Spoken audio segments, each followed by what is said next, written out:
2012 Cadillac SRX 3.6. The Evap vent control valve inside of the charcoal canister. If you got one of these that's bad, what you need to do is go down below, and you cannot push the tabs in easily or remove the lock.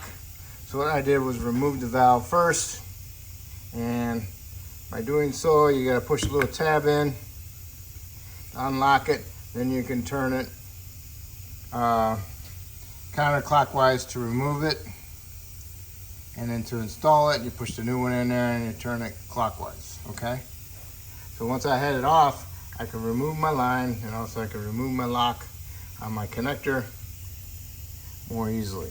Okay, so we're gonna install it. Put a little bit of lube in my O-ring and inside my charcoal canister, and I'm gonna install it. Got it in there.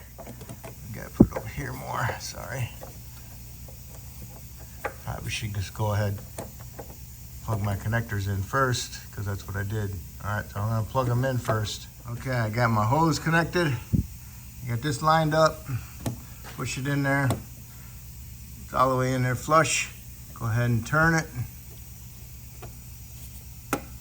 And then it locks in place. This little tab right here.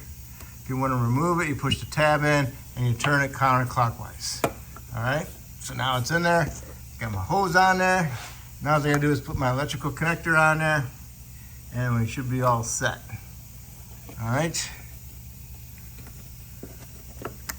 And there we go. I'm putting a little holder back up in there.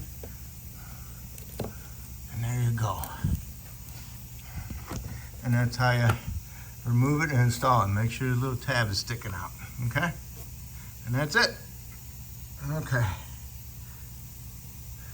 So I hope that helped you out. Hope it helped me out by subscribing to me. I appreciate it, and thank you.